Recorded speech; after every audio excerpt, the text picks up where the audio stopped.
business is really fucking hard, and especially hospitality. Like, it's hard to make money, but we really love what we do, so we've kind of forgo a lot of other things so that we can keep doing what we love. This is the Deep in the Weeds podcast. I'm Anthony Huckstep. Although the focus on food waste has been in the spotlight in recent years, there are some that have been at the forefront of change for many years. In a world where everything is disposable, convenience is king, and our social construct feeds off the no responsibility mentality, what steps do we need to take to make change and reduce waste for a better environment? Alex Elliott-Howery is the co-owner of Cornersmith and author of Use It All. Alex, how are you? I'm good, thank you, Huck. You've been really at the forefront of a drive focused on food waste and getting the maximum out of everything that you use for quite some time now.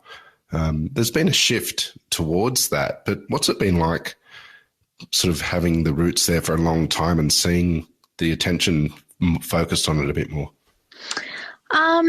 Well, always, I guess it's not, I didn't invent it, and while it is my personal journey, it is not my, it's one of those things that you want to grow. You want other people to be doing it. You want to spread the word because that feels like that's what the benchmark is and that's what success is. So it's been awesome watching it grow and evolve. And I guess also, strengthening my vision around it over the last 10 years, 12 years, however long it's been, has been really great as well. So it's helped me, watching it grow in the public has helped me grow my vision around it as well. What's been some of the challenges in changing that mindset and changing habits? Yeah, look, I think changing habits is exactly what it is, because no one really wants to waste food or wants to, use up extra resources. It's just that people don't quite know how to do it. So I think changing habits is quite difficult. So I think the challenge for me has been really trying to get into people's heads and their kitchens, I guess, in a really user-friendly, easy, accessible way. I really didn't, maybe when I started out this, I was a bit more idealistic about it, but now I also feel like we've got to look at what the realities of people's lives is, especially in urban areas, and find ways to make good changes, whether that like environmental changes, actually seem really easy. So that's been like the focus for the last few years, is how to like just make it as simple as possible. So really it's not even changing a habit. There's kind of no excuse because you make it so manageable for people. What was food like for you growing up? Can you take us back to when you were young and what food meant to your family? Yeah, absolutely. So I grew up in a really beautiful household, a share house with my mum and her two best gay mates. So I come from a unconventional family model, I guess, but it was a household that was full of lots of love and lots of laughs and lots of food. So I think for me, food became it was really important, but it was really joyful. There was not sort of a lot of restrictions around food. So it was a very happy place in that way. There was lots of sharing at food. We always had to sit at the table and eat dinner together and tell stories and share food. And I was very involved in the process of cooking food, I guess, without, I wasn't, it was just something that was done around me all the time. So, I would be the one that was popping the skins off almonds when my mum was making, I don't even know what she was making now that I think of it, but, like the little jobs that I, thought were kind of fun. And everyone in the house loved food and we came together a lot, and they were big hosts. So my house was full of people for dinner or, meals or parties all the time. So I think I probably grew up with the love of food without even really realising it. When was that light bulb moment that you wanted to head down the path career-wise in regards to food? Look, it was purely accidental. I kind of like, my family loved food so much that I also was like, I'm never going to be in food, like my children, like my teenagers say now. Um, and I think that was just, trying to find my own feet, really. But I was always gravitated to the kitchen. And I guess when I moved out and in share houses, I kind of became the person that, someone always is the one that cooks all the meals.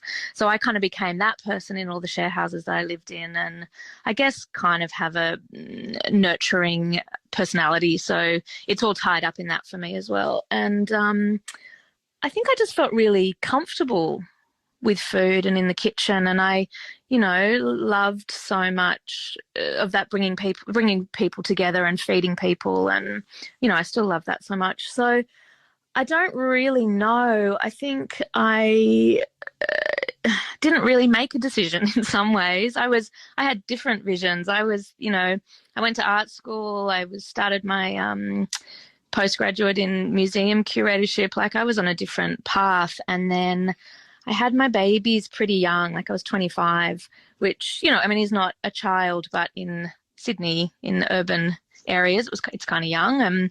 None of my friends had babies. And I was home with kids. Like when I was 27, I had 2 little kids. So I guess I was feeding them a lot because that's what you do when you're a stay-home parent is you just make endless food. I think that, and, it kind of doesn't always get eaten. And I think I started thinking about that the weekly cycle is what, like looking back on it, I started thinking about that weekly cycle. Like I was going to the supermarket or the markets or, wherever I was shopping and buying a big shop, coming home, filling up the pantry, just it was like another job, like get food in the house. And then I always loved cooking and was taught to cook from scratch. So I've always done that and cooked a lot. And then, you'd get to the end of the week and there'd be just heaps of shit left in the fridge that I really was throwing away without much thought. And, I grew up in the inner city of Sydney. I guess I'm, kind of come from an environmental-ish kind of background, but nothing major. And I was just throwing food away without even thinking about it. So then once I started thinking about that a bit more, I was like, oh, hang on, this is not good. This is happening a lot. And I was home, so I was actually seeing it.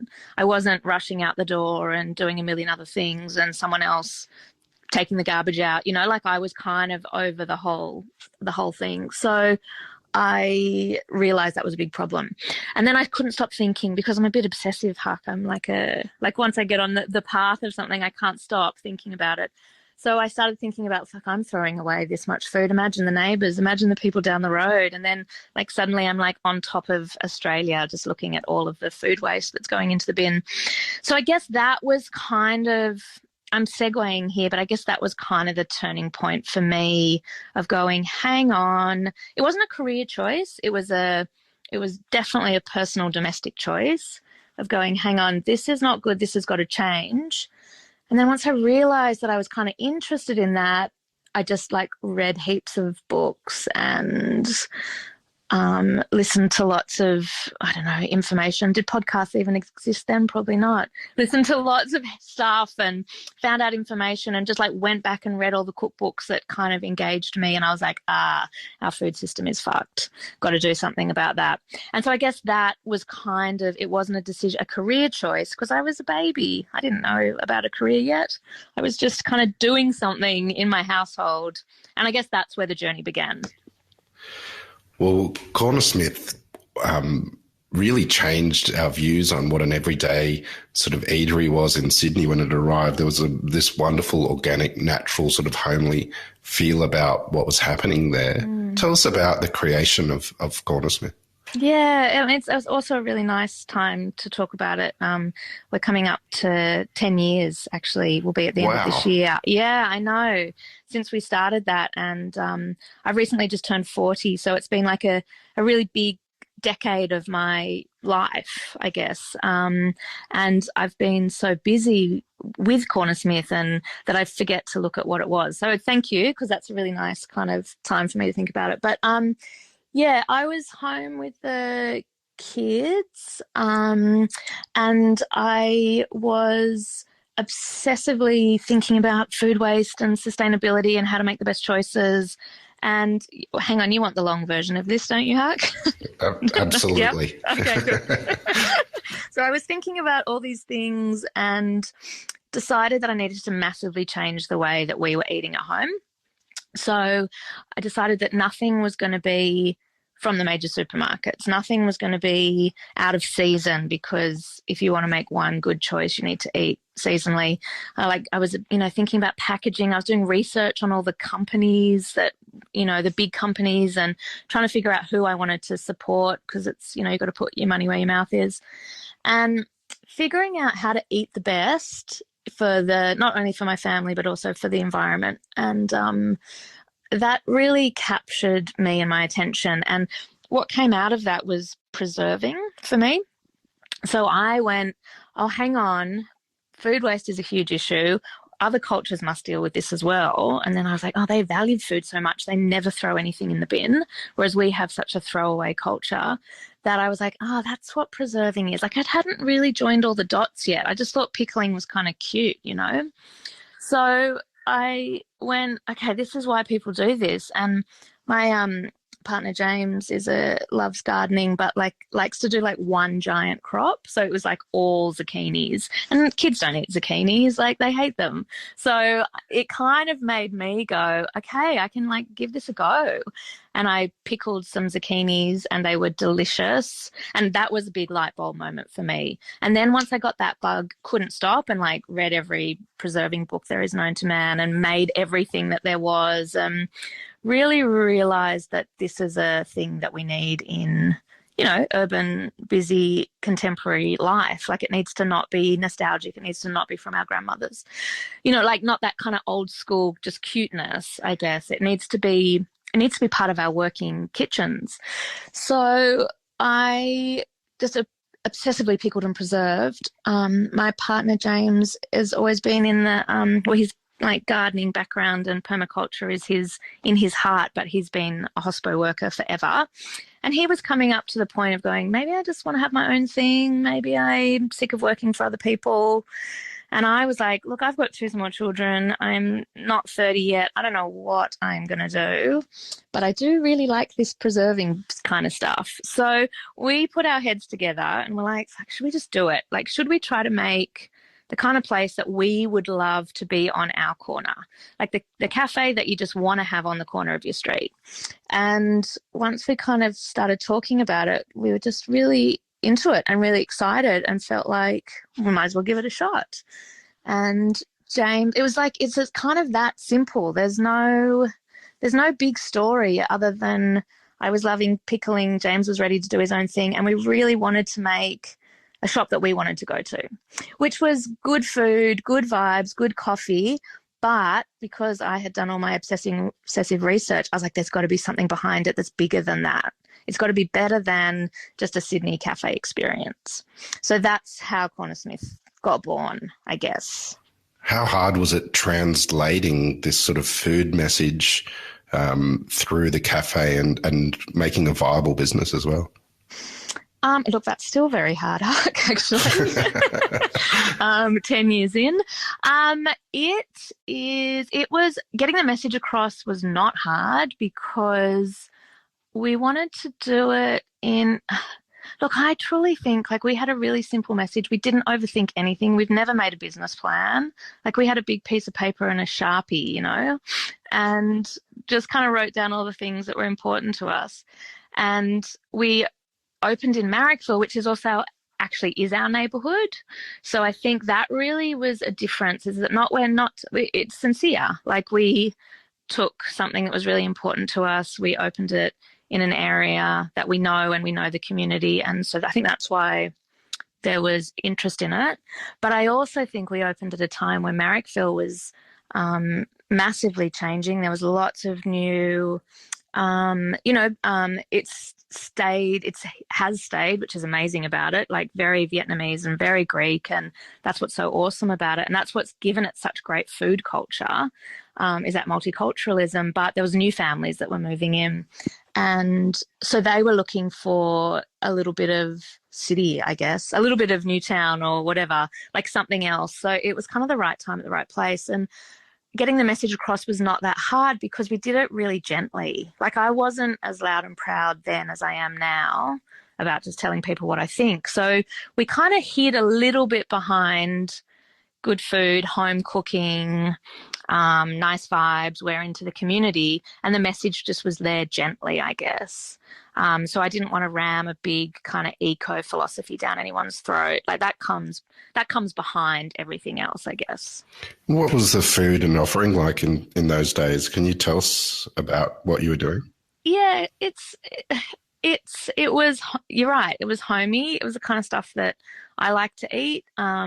It was simple, incredibly seasonal, which we still are.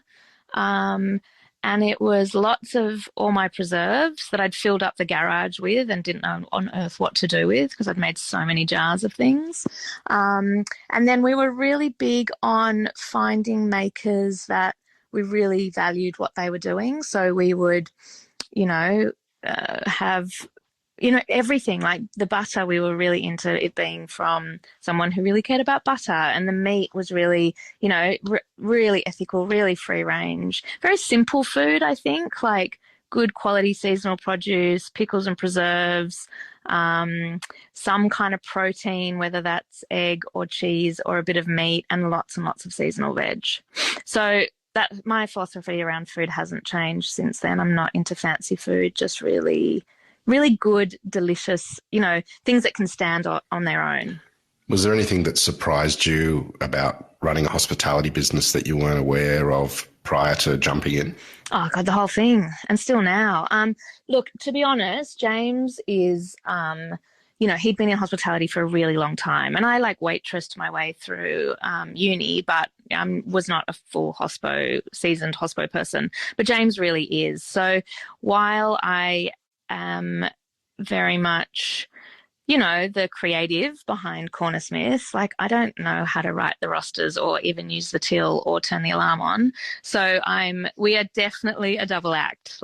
It's, it wouldn't be Cornersmith without either of us, but it actually wouldn't be a business without James. So I do just want to give him a little shout out as well. So yes, everything surprised me. I think what I liked and I wasn't expecting was the intensity that we have with our customers, and still now, they're so amazing. And so, we feel very connected with our community and our customers, and especially at Marrickville because it was our neighbourhood. And it did feel a little bit like we'd started something new that I wasn't expecting, and I think I only can say that now. Looking back on it, at the time, I probably didn't feel comfortable to say that, but it did feel a bit I don't want to use the word groundbreaking because it's not right, but it did feel there was this buzz around it or something that was pretty nice, and I wasn't expecting to have those feelings.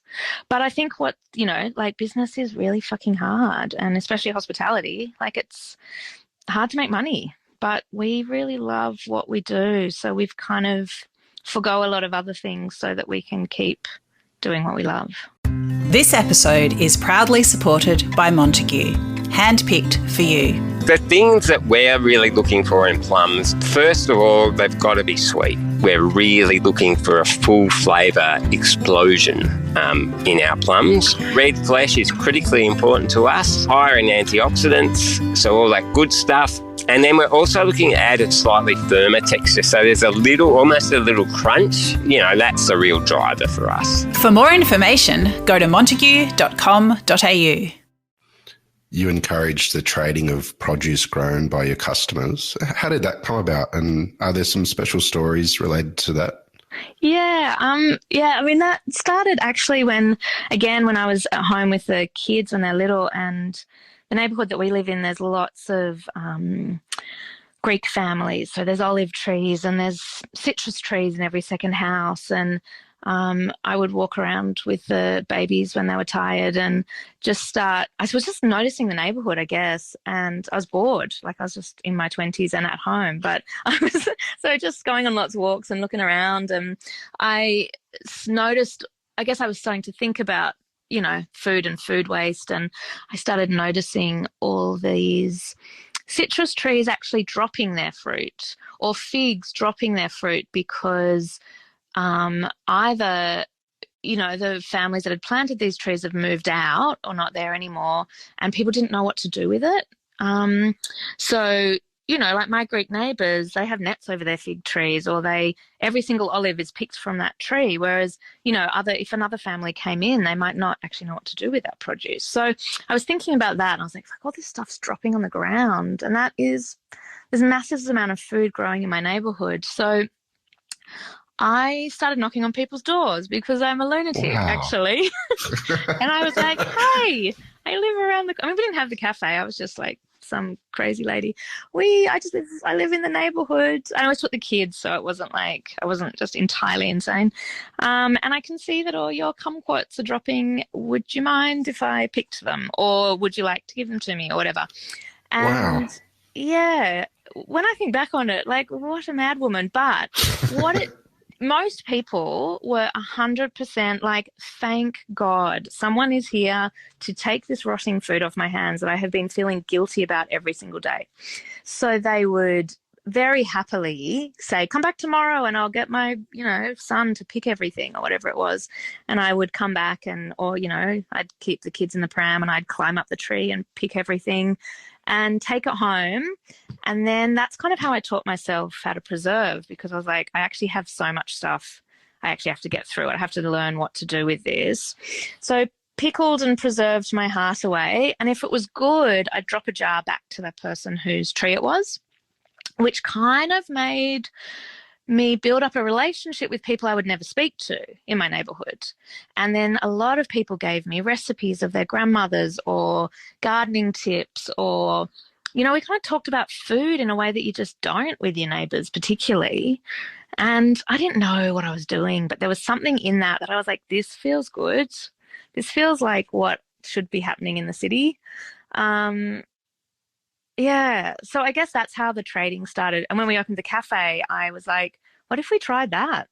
And I don't even think Instagram existed then. So I just wrote a sign up in the front window. And the next day there was a basket of pumpkins on the doorstep before we opened the doors. And I cried. I was so happy. And then from there, I was like, this is cool. So there was this guy who lived across the road who was a suit. He worked in the city, and he'd get his coffee from us every morning. And he would bring us in a giant bag of rocket, because his kid had thrown the seeds all in the garden. And basically there was no grass. There was just rocket. And he was just like, what on earth am I going to do with this stuff? So he would bring us a giant bag. James would give him his coffee for free. And that would be the rocket that was on our sandwich that day. So that was kind of, I don't know, it was just cool, really, when I look back on that. It just evolved. The neighbourhood was so into it, and that grew and grew and grew, which really started the picklery, which we opened a couple of years after the cafe, and that's where we did all our pickling and preserving, and dealt with, honestly, one winter we traded a ton, like a literal ton of citrus. So yeah. You're an amazing supporter of local producers. How important are those relationships to you and what you're doing? Yeah, look, they're really important, and and continue to be really important to us. It started because when we opened the cafe, I really wanted everything to be not just as from growers that we believed in, but as local as possible. So the first thing that we did, I was like, honey. I think we're in the city, we could probably have honey. And I found these great people called the Urban Beehive that were just starting their business as well, and putting beehives on rooftops in the city. And so I rang them up and put my name down to have one, and the building worked, and all the stars aligned. So we had a beehive on the rooftop of the cafe in Marrickville, and I guess I was so into these Doug and Vicky who run that company, and just realised how important it is to know where your food comes from, who's helping to get that food to you, and supporting people that you think are doing a great thing. So yeah, look, that's still really, really important to me, and everyone that we work with I really like, and like what they do, and we choose them for a reason, I guess. classes and educating people has been a real key feature of what you've done over the last decade.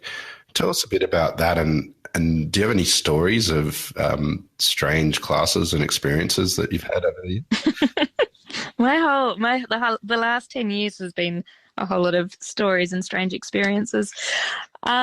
Yes, so we had the cafe for a couple of years, and I would close it on Mondays for pickling and preserving, which was like business, like a disaster basically, because there's no income coming in on a day that could be really busy. But I was determined that we had to have this pickling stuff going on, and that just people got really interested in our pickles and were loving them, and they could see us making them on a Monday, and then they'd come in and buy them, and they'd all be gone, and it was kind of exciting and kind of annoying. So I thought we need to expand this, because I can't just myself make 20 jars and then it's all gone again. So a little butcher shop came up for lease up the road, and it was on another corner, and it was cute, and the rent was relatively cheap. So I came home to James and I was like, we need to open a picklery. And he was like, you are a fucking lunatic, but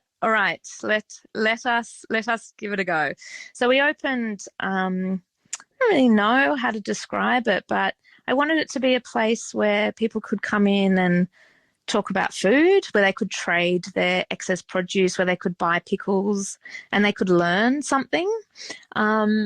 And I didn't really know what that meant yet, but I guess that was the start of our cooking school.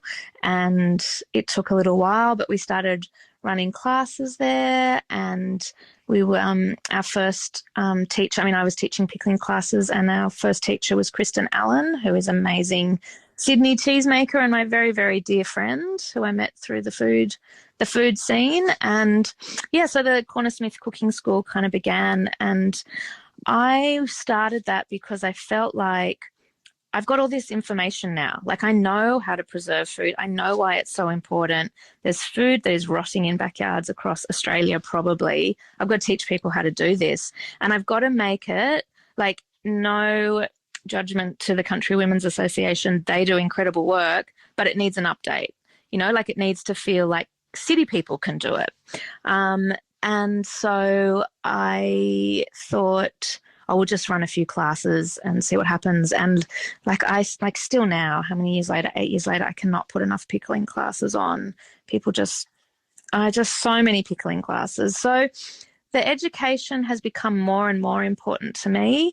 Like, yes, we still have a cafe, and sure, like, we give people breakfast and coffee, but I am less interested in figuring out what people want to eat for breakfast and more interested in actually changing how people operate in their kitchens at home, whether that's domestic or hospitality as well. So our little cooking school got bigger and bigger and has been, really, for me, one of the most important parts of Cornersmith, because I feel like I'm making change, and they come to the classes, and it's like a cult now. It's kind of a bit full on at times. Like, they just come to all the classes, come to everything, and but we have people that cry. Like, it's kind of it's sort of a, I don't know. I don't really know how to describe it, Huck. It feels weird, but it's like people get very moved and inspired to make change. And we've lost passing down information about food. It's not in our culture in the way it is in a lot of other cultures. So, really, I shouldn't be the one that's teaching people how to preserve. I've been doing it for a relatively short period of time. It should be being passed down in families, but it got lost somewhere. So that is a nice feeling, to have a place where we're reinvigorating tradition, I guess, around food and food culture. You started with Marrickville, and it was in your local suburb. You created Annandale. Tell us a bit about how that came about. I didn't really want to have another cafe. Like, we had the cafe, we had the picklery, the cooking school, and 2 small children. Like, too much, really. And we're trying to stay married. So we had a lot going on.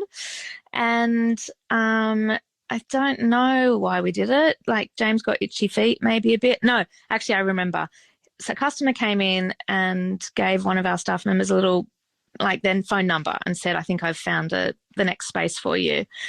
And this staff member like scrunched it up and put it in his pocket, and I don't know, a week passed, and then he pulled out this like ripped up bit of paper and gave it to James.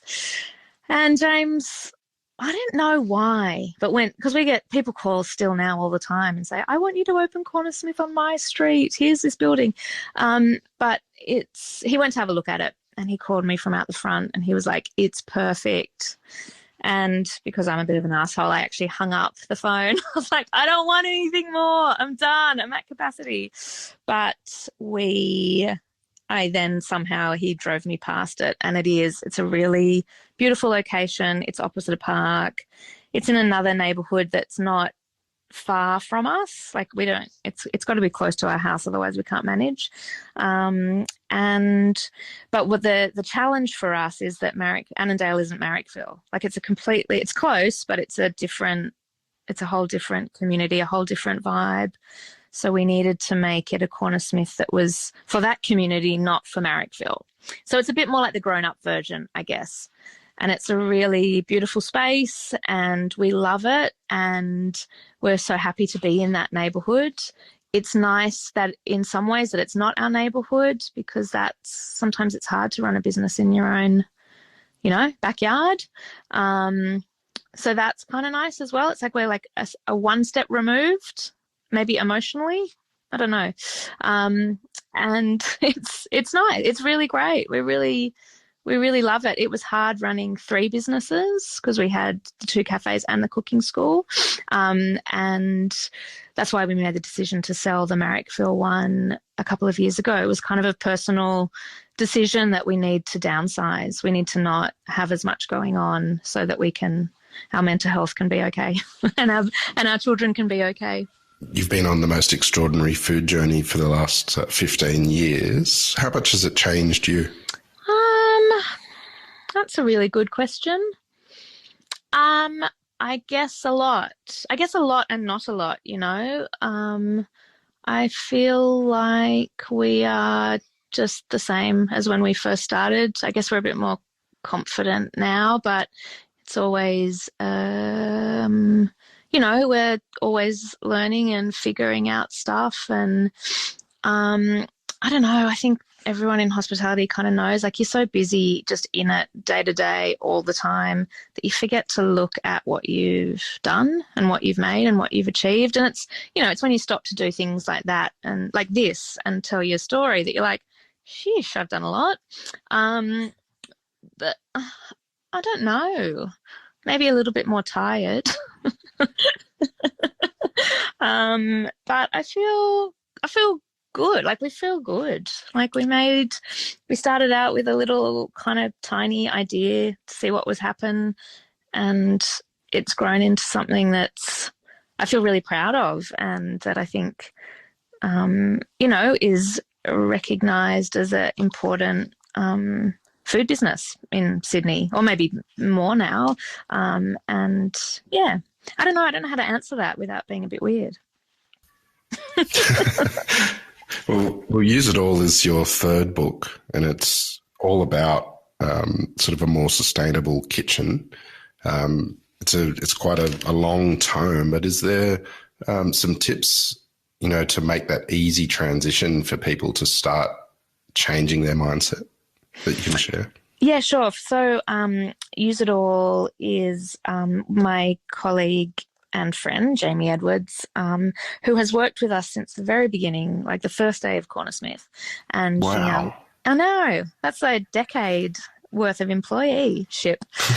So really it's like she's not financially part of the business, but she is as much part of the cooking school and as I am. We started that together, and Jamie now runs the cooking school and teaches a lot of cooking classes. So she and I wrote that cookbook together, and really she and I, she has young kids, and we met before Cornersmith, and felt like we were the only 2 people in the world that were 25 with a baby. And we've spent the last 15 years talking about food together and talking about what was for dinner, and like kind of complaining about it and also kind of loving it. So I guess that book is it's a real kind of collection of those conversations about how do you get food on the table when you work full time, when you're raising children, that feels like it's good for everyone to eat. It's sustainable because that's really important to us both, but also doesn't break us, because like I get home from work at 5 o'clock, 6 o'clock, like most working parents. I don't have something on the stove all day long. I can't, like when they were little, it was much easier to be making my own yogurt and, everything from scratch. I don't have that luxury now. So how to do all of this stuff in a way that feels really simple and really manageable. So my first piece of advice is to not try and do everything. Like I tried to do everything and almost had a nervous breakdown. Like everything was from scratch and it was mental. Like, and it's not actually, that's not how communities that completely are self-reliant work either. There's someone who does this thing and there's someone who makes the bread and there's, so it doesn't work that there is one person in the house just doing everything from scratch. So my main piece of advice is to choose something that you're interested in. So if that is that you'd like to learn how to make sauerkraut, or if that's that you'd like to learn how to dehydrate, herbs, like choose something really simple, learn how to do it, fall in love with it, and do it so much that it just becomes part of your, like making a cup of tea, like it becomes so easy to you that you don't have to think about it. And then you kind of can add like, I've heard that you can make vinegar out of apple scraps. And you're like, oh, maybe I'll give that a go. And then that kind of becomes part of your, like, even if that takes 6 months, like don't do it all in one go because it won't work and you'll give up. And then quite quickly you find, none of this stuff actually takes very long. Like that's actually putting on an apple scrap vinegar is, I'm going to even say under 5 minutes. So you know what I mean? Like it's like realizing that none of this stuff is hard. It's not very time consuming. And if you can, if you make an apple crumble and you've got scraps left over, put it in a jar, add some water, start it off with a little bit of apple cider vinegar and add some sugar. That's it. And then you just let that sit and eventually vinegar turns into vinegar. So I think that's my advice, is to go slow, do little projects that interest you.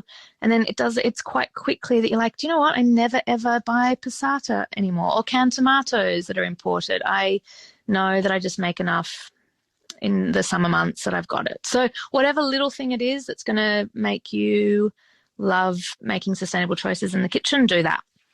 My next piece of advice is to buy less food, because I think we have got too much access to everything all the time, and you go to the supermarket and you just kind of grab everything a bit thoughtlessly or because it looks good, or and food is not like a lot of us, not everyone. I also want to just point out that it's, we can afford to buy food and throw it away.